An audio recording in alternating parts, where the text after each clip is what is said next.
Olá, Luiz. Olá, Rodrigo. Olha o meu sorriso. Olha o astral como mudou. É outra coisa, né? Outra coisa. É completamente diferente. O astral do Flamengo mudou, a maneira de jogar mudou, a intensidade aumentou, os deslocamentos aumentaram. O Flamengo de 2019, gente, não é igual, mas é muito parecido. Não foi à toa que o Felipe Luiz anotou todos os treinos do Jorge Jesus. Ele diz que o Simeone é o técnico preferido dele, quer dizer, não o técnico preferido, mas o técnico que ele mais se inspirou, mas não conta para ninguém, não, é mentira. É o Jorge Jesus. Alguém viu traços do time do Simeone no jogo, nesses 2 jogos? Não. Talvez até vá precisar um pouquinho, porque a defesa está meio exposta. Mas, em compensação, que prazer em voltar a ver o Flamengo jogando com DNA de Flamengo. Então, eu não tenho a menor dúvida de que, se fosse o Tite ainda o treinador, o Flamengo já teria perdido o primeiro jogo para o Corinthians e, muito provavelmente, teria, pelo menos, sofrido mais do que não sofreu no jogo contra o Bahia. Outro astral, outro tudo. Eu comecei a ficar realmente muito otimista. Já até respondi a pergunta. Eu acho que o Felipe Luiz vai colocar o Flamengo na luta pelo título brasileiro, o que não quer dizer que vai ganhar. É muito difícil. Mas já está voltando à luta. Pode não ganhar, provavelmente não ganhará, mas vai voltar a lutar, porque vai começar a empilhar vitórias. Aposto nisso. Rodrigo, você também está nessa linha do otimismo, assim? Esse começo de trabalho te dá uma sensação de que o Flamengo pode engrenar aí nessa reta final de temporada, talvez conquistar resultados mais positivos do que vinha tendo? Bem-vindo. Boa tarde, Luísa. Boa tarde, Renato. Boa tarde para todo mundo que está ouvindo. Assim, em relação à Copa do Brasil, está na disputa, né? Ganhou o primeiro jogo, jogando bem. No brasileiro, eu acho ainda cedo, vai depender de uma queda de rendimento dos outros times, né? Do Botafogo, do Botafogo e do Palmeiras. Porque se você olhar até a sequência que tem recente do Botafogo e do Palmeiras, que eles têm 4 vitórias e 1 empate só, e o Flamengo tem uma sequência ruim, né? Com 2 vitórias recentes, mas tinha tido antes 2 derrotas e 1 empate. Teria que acontecer isso. O Flamengo tem uma sequência tão boa quanto eles tiveram nesses últimos 5 jogos, e eles terem uma queda de rendimento para entrar, de fato, na disputa e aí ficar ali meio parelho. Vamos ver se isso vai acontecer. Agora, em relação às modificações, eu acho que a mudança principal assim, que eu vejo é a de ânimo e a postura mais agressiva, ofensiva. Essas são as 2 coisas que eu percebo mais. Em relação à tática e organização do time, eu não achei que houve uma grande modificação. O próprio Felipe fala sobre, né, peguei uma base organizada, eu não peguei aqui um time que era um caos e tal, né, ele falou isso já em 2 coletivas. O que eu vi ali de posicionamento que ele fez diferente, assim, o Flamengo continua jogando com aquela linha de 4 na defesa, 2 volantes alinhados, apesar de terem jogado o Bruno Henrique e o Gabigol, eles não são a dupla como era 2019, né, o Bruno Henrique continua jogando bem aberto pela esquerda e o Gabriel mais centralizado. O que eu vi de modificação, que era um negócio que estava começando com o Tite, é que você não tem mais aquela coisa. O Gerson chegou a jogar como ponta armador, depois ele foi indo mais para o meio, ele ou o Luiz Araújo, né, quando jogavam nessa posição, você já tinha uma coisa mais. E agora ele realmente é um meia. Ele está jogando ele e o Arrascaeta meio alinhados ali, ele mais pela direita e o Arrascaeta mais pela esquerda, às vezes trocam e tal. Então eu acho que o time virou meio com 4-4-2, podemos dizer, e não tem mais o. E aí você tem o Wesley pela lateral direita, que é quem fica ali correndo, faz o corredor inteiro, né, ali com o fôlego dele na ponta. Então, eu acho que esse posicionamento eu acho que é diferente. E aí, em relação ao comportamento, eu acho que o principal é a marcação-pressão, que era feito com o Tite, e foi bem feita em vários jogos, só que a marcação do Tite não era tão agressiva. Era uma marcação ali para impedir que o outro time saísse direitinho e tentar roubar a bola mais atrás. A marcação com o Felipe Luiz é uma marcação extremamente agressiva. Nisso aí eu concordo com o Renato, que é parecida com o que fazia na época do Jesus. É tentar roubar a bola lá na frente mesmo. Todo mundo sai no individual para tentar bloquear todos os jogadores. E isso deixa o time mais exposto atrás, é normal.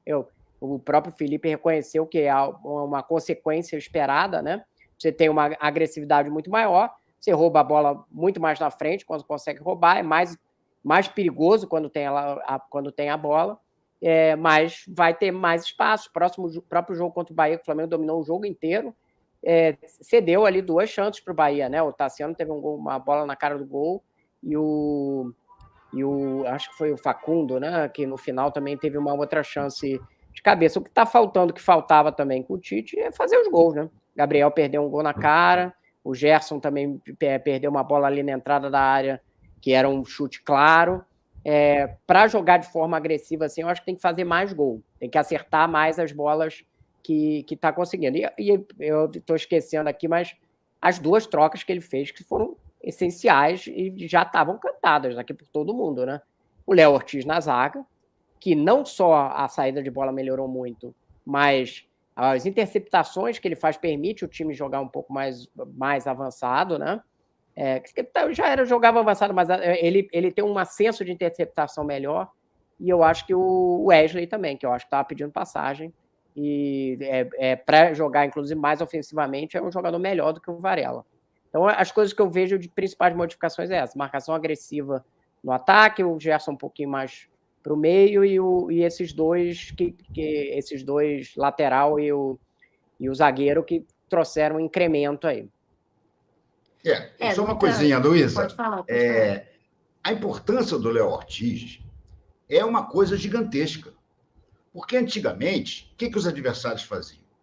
Sabendo que o Fabrício Bruno não era exatamente um grande passador, eles deixavam o Fabrício Bruno livre. E o Fabrício Bruno era quem praticamente iniciava todas as jogadas, depois daquele nheco-nheco de bola para lá, bola para cá, bola para lá, bola para cá. Coisa que o Felipe Luiz acabou com isso também. O time do Felipe Luiz é muito mais vertical do que era o time do Tite. E o Léo Ortiz, ao contrário, o Fabrício Bruno era o pior passador, o Léo Ortiz é o melhor. Então, realmente, essa é uma modificação que eu acho mostra bem como o Felipe Luiz conhece futebol. Ele conhece o elenco do Flamengo, ele conhece esses jogadores todos. O Léo Ortiz foi um dos poucos que ele não jogou, mas ele sabe da categoria do Léo Ortiz. Então, ele entra e a primeira coisa que ele faz é barrar o Fabrício Bruno, que é um excelente marcador, mas é um péssimo passador.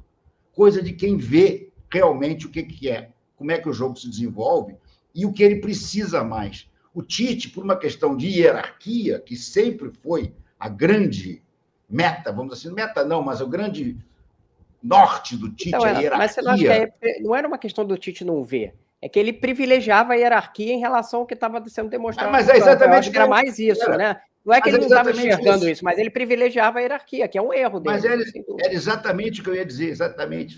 Você falou, como brincavam antigamente, tirou daqui. Quer dizer, ele prejudicava o time por causa da hierarquia. Não, Fabrício Bruno chegou primeiro, Fabrício Bruno não está jogando mal, realmente mal não estava, mas o Fabrício Bruno não dava o que o Léo Ortiz dá a mais. Então, olha, realmente é imperdoável o erro do Tite nessa situação e é uma intervenção genial do Felipe Luiz logo de cara. O Flamengo mais... que propõe mais o jogo, tá sempre ali no ataque também. Pressionou o Bahia, foi o melhor jogo do Flamengo contra o Bahia na temporada. O Flamengo enfrentou o Bahia na Copa do Brasil também. E esse foi o jogo mais dominante ali do Flamengo, pelo menos na minha opinião, assim. Falta exatamente, concordo com o Rodrigo, ser efetivo lá na frente, né? Porque o Flamengo cria, tem chances. Contra o Corinthians foi assim também. Saí do estádio com uma sensação de que o Flamengo poderia ter feito uma vantagem bem mais confortável para jogar fora de casa, porque mata-mata é complicado, né? E jogar fora de casa e decidir fora é sempre difícil. Mas, enfim, vejo um Flamengo mais promissor, assim, para essa reta final. Já tem bastante gente com a gente aqui. O Érico deu boa tarde para você também. O Dudu Campos e o Gustavo Bruno, como sempre, com a gente aqui. O Dudu falou: com o Felipe Luiz, tô assistindo o jogo do Flamengo sem ficar estressado.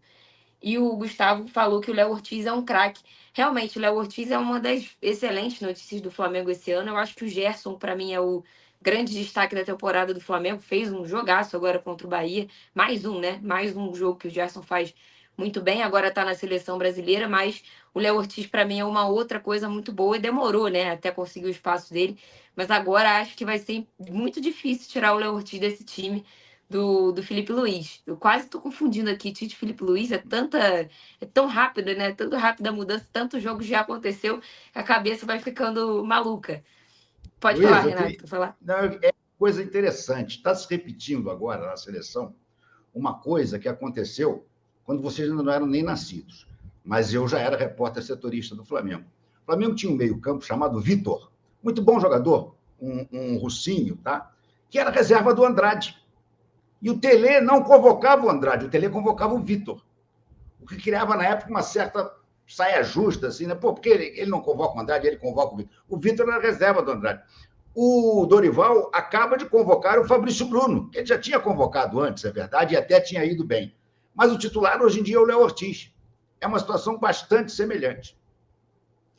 Eu acho que no caso do Léo Ortiz, ele talvez na próxima convocação ele entre como uma possibilidade dos zagueiros ali, né? Eu acho que quando o Dorival colocou ele na pré-lista, talvez Rodrigo, que está mais ali por dentro, mais pertinho da seleção. Não sei se você tem a mesma sensação que eu, ou alguma informação nesse sentido, mas o Léo Ortiz, acho que na próxima, talvez ele entre ali entre os zagueiros mesmo, né? Como ele não estava jogando nesse setor. Não sei se você tem alguma sensação nesse sentido também, não Rodrigo. tenho, mas assim, às vezes os técnicos também têm esse apego. O Dorival tem uma característica às vezes parecida com o Tite de ter esse apego à hierarquia ali. O Fabrício entrou, já jogou com ele como titular, já esteve com ele na época que ele estava no Flamengo e tal. Eu não sei se ele vai manter a filhinha ali, pelo menos por enquanto, né? O Fabrício não estava nem entre os convocados originalmente, né? Acabou sendo chamado por contusão. Não tenho a informação, não sei, pode ser que vá muito mal essa data FIFA agora, ele mude a cabeça mais para frente. O Fabrício, tem uma Rodrigo, pergunta aqui, vou até recuperar. Deixa eu só tirar uma dúvida. O Fabrício não estava na lista original do Tite, essa última? Do Tite, não, do Dorival? Do Dorival? Não estava, né? Ele foi convocado agora, né? Como. Pois é. Foi o Beraldo, né? Que machucou, agora eu tô meio. Militão. Não, Militão machucou, ele substituiu. Pois é, mas ele não estava na lista geral onde estava. Não, naquela grande estava, sim, na grande estava. Eu estou falando que ele não estava na lista inicial ali dos convocados, de fato. Você tem que estar antes, porque senão o clube não é nem obrigado a liberar. Poderia rejeitar. Perfeito. Legal. O Marcelo mandou pra gente, vocês não acham estranho o Dorival ter convocado o Pedro, que depois que ele se lesionou, e agora não ter convocado o Estevão do Palmeiras? Rodrigo, tem alguma relação? Eu sei que o Palmeiras estava bem cauteloso com relação ao Estevão, né? Esse retorno dele. O que eu sei do Pedro é que ele já estava ali no estágio de voltar a jogar, tanto que no jogo anterior ele jogou, né? Foi um Flamengo e Corinthians também. O Estevão jogou agora também antes, né? Jogou pouco tempo, mas jogou agora contra o Bragantino. A CBF entende que não errou com o Pedro, né? Então não teria motivo para ela mudar o procedimento se ela acha que não errou, né? Quem entende que houve o erro foi o Flamengo. O Flamengo entende que o Pedro foi para lá, que era para ter tido um controle de carga, que a CBF não fez, a CBF nega que isso tenha acontecido. Então, acho que não teve nenhum peso, porque se ela acha que não errou, ela não teria motivo para mudar o que foi feito anteriormente, né? Agora a torcida é para que ninguém mais se machuque na data FIFA, porque, né, o Flamengo agora está com um pouco de paz aí nesse departamento médico. A gente vai falar sobre isso um pouquinho mais na frente. Renato, mais um jogo bom do Flamengo, né? Mais uma boa apresentação do Flamengo e algumas mudanças. O Rodrigo já citou um pouco da opinião dele sobre essas mudanças que o Felipe Luiz fez no time titular do Flamengo. E aí, principalmente, Léo Ortiz, Wesley e o Gabigol na frente também. Como é que você está vendo essa mudança do time do que o Tite vinha jogando com essas alterações que o Felipe Luiz fez desde esse primeiro jogo dele e que tem dado resultado, porque esses jogadores, tirando o Gabigol, né, que ainda não apresentou lá muitas coisas, mas o Wesley e o Léo Ortiz estão bem. O que você está achando dessas escolhas do Felipe Luiz nesses 2 primeiros jogos? Não, acho excelente. Acho que são responsáveis por boa parte da transformação do time. Em relação ao Gabigol, eu tenho uma opinião, aliás, já conversamos aqui várias vezes, né? Eu acho que quando o Pedro saiu, a escolha natural deveria ter sido o Gabriel. Ele está mal. Está mal, mas se ele não jogar, ele vai continuar mal. O Felipe Luiz está apostando em dar sequência ao Gabriel. Foi o que ele falou na entrevista. Se eu conheço muito bem o Gabriel, eu sei do que ele é capaz e eu sei também o que eu preciso fazer para ajudá-lo a recuperar a boa forma. O Felipe Luiz tem essa boa vontade, o Tite não tinha. O Tite não tinha boa vontade nenhuma com o Gabriel, essa sempre foi a grande verdade. Não sei se resquícios daquela coisa da comemoração da segunda Libertadores, que o Gabriel entrou num coro de ofensa ao Tite, tá? Não sei o que foi, não sei o que é exatamente. Mas era uma má vontade clara do Tite com o Gabriel. Ele botava sempre o Carlinhos como uma opção na frente do Gabriel, e quando botava o Gabriel, faltando pouco tempo, entrava no lugar do Arrascaeta, que não tem nada a ver uma coisa com a outra. Eu acho que o Felipe Luiz está escolhendo certo. O Gabriel é a melhor opção que se tem lá. Sabe? Dentro do que restou, é a melhor opção. Claro que se o Pedro estivesse bem, não estava nem discutindo isso. O ataque ia ser Pedro e Bruno Henrique. Mas, sendo o Felipe Luiz e não tendo o Pedro, eu acho que está sendo feito muito corretamente, muito espertamente. Inclusive com vamos assim dizer, a companhia do Bruno Henrique. Esses dois jogaram juntos os melhores anos do Flamengo. Eles têm uma memória de como um joga, como o outro se desloca, como um procura o outro. Então, eu acho que, sinceramente, eu estou otimista com o final da temporada do Gabriel. Eu acho que ele vai melhorar. Se vai voltar a ser aquele Gabriel espetacular, não sei. Mas ele vai melhorar. Ele vai melhorar com a sequência de jogos. E com a força que o Felipe Luiz está dando e com as orientações que o Felipe vai dar. O Felipe Luiz realmente sempre foi um jogador muito de observar tudo que acontecia em campo, de perceber. Ele foi o que ele falou, ele disse, olha, eu conheço todos esses jogadores, as suas qualidades e os seus defeitos. Então, se ele está apostando no Gabriel, é porque ele sente que o Gabriel vai dar resposta. E eu acredito que nessa reta final de temporada vai dar mesmo. Não deu demonstração nesses 2 jogos, né? Porque, assim, não foi bem. Ainda não foi bem, concordo com você. O próprio Felipe coloca ali na entrevista, perguntaram para ele sobre o Gabriel, ele fala assim, ele executou tudo que eu pedi. Mas a gente fala de fase, ele estava reconhecendo que, na verdade, o Gabriel, em outras palavras, ele estava reconhecendo que o Gabriel não jogou nada, né? Ontem, o jogo contra o Bahia, ele recebeu uma bola na cara do gol, logo no início, deu um chute, um peteleco para a defesa do Marcos Felipe, e já no jogo contra o Corinthians também não... Apesar de ter quase feito um gol ali de letra e tal, não sei o quê, não esteve bem também em termos de conclusão. Aí falou assim, vamos dar tempo ao Gabriel. Foram dados quase 2 jogos inteiros. Quantos jogos mais vai ser necessário? Porque, assim, tem 10 jogos de brasileiro e tem 2 ou 4 jogos de Copa do Brasil. Quanto tempo vai demorar para o Gabriel se recuperar? 15? Mas olha aqui, Rodrigo, a gente podia estar conversando isso aqui mesmo e tendo dito, olha, o Gabriel fez 2 gols. Porque o Gabriel teve um gol anulado por um VAR que eu acho extremamente discutível, e ainda que esteja impedido, é aquele impedimento milimétrico. Ele fez aquele gol. E a letra que ele ia fazendo o gol, o Hugo Neneca fez uma defesa monstruosa. Monstruosa. Ou seja, nós poderíamos estar falando aqui o seguinte, o Gabriel em 2 jogos fez 2 gols. Será que a nossa análise seria a mesma? Eu concordo que, de uma maneira geral, ele não jogou bem. Concordo mesmo. Ele deu muito pouco jogo ao time, Renato. Inclusive, eu vi uma discrepância em relação ao restante do time, que todo cresceu e estava ofensivamente todo mundo girando. Eu acho que, minha visão hoje, pode ser que ele se recupere, não acho que é uma coisa absurda pensar isso, mas, assim, hoje, jogando como você tem poucos jogos decisivos, eu não sei se daria tanto tempo assim, não. Tendo um jogador, por exemplo, que não é a característica de jogar ali, mas como Plata, porque já se revelou que é melhor deixar o Bruno Henrique onde ele está, ali mais para a esquerda, ele está rendendo melhor, o que estava ele ali no meio foi uma tentativa do Tite que acabou não dando certo, tentativa meio desesperada ali porque não tinha, né? Mas se você tem um Plata ali, de repente faz ele sair um pouco da ponta, mas entrando mais para o meio, é uma outra oportunidade, deixa um segundo tempo, o jogador que dá mais volume de jogo do que o Gabriel hoje. Eu não sei se dá para deixar assim, 10 jogos para o Gabriel se recuperar. Eu acho que, obviamente, o Felipe Luiz espera que se recupere menos do que isso, né? Eu acho que o Felipe Luiz não vai esperar 10 jogos para o Gabriel se recuperar. Ele já deu 2 jogos, exatamente. Eu acho que ele vai dar pelo menos mais uns 2 jogos ao Gabriel. E eu acho que o Gabriel vai fazer gol nesses próximos jogos. Porque, apesar de reconhecer que jogou mal, ele teve 2 gols para fazer. E esses gols que eu citei, ao contrário do chute, um peteleco que ele deu quando ficou na cara a cara com o goleiro do Bahia, o Marcos Felipe, esses 2 lances, um ele botou lá dentro e o outro, o Neneca fez um milagre. Enfim, eu só acho o seguinte, que é a melhor opção. O Plata seria uma improvisação. O Plata ainda nem se firmou na posição dele. Será que seria melhor improvisá-lo no lugar do Gabriel? Eu acho que não. Eu acho que o Felipe Luiz está indo pelo caminho certo.